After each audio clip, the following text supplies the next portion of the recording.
In the first incident of its kind, the Japanese Defense Ministry revealed on January 1 that its Air Force intercepted China's WZ-7 Soaring Dragon drone over the East China Sea. While the interception was considered a one-off incident, another WZ-7 flew again the next day over the same location.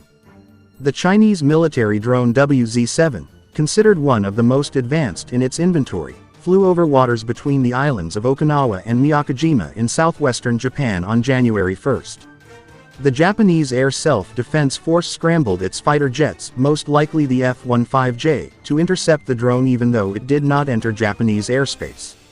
Interestingly, this comes less than a month after the WZ-7 was spotted in the Tibetan region near the disputed LAC border with India.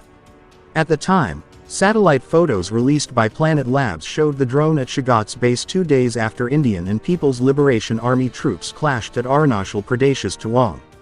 However, the Japanese Self-Defense Force may have been caught off guard as it was the first time the drone flew close to Japanese territory.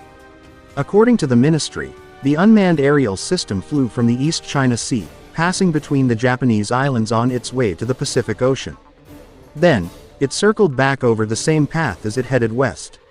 The flying path that the drone reportedly took is interesting.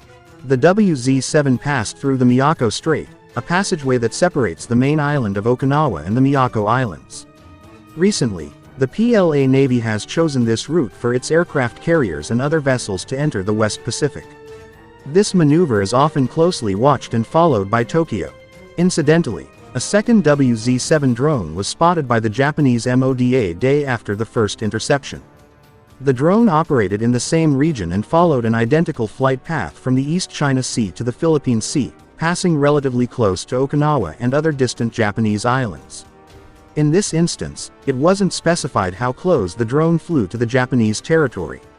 However, it most likely did not enter Tokyo's airspace.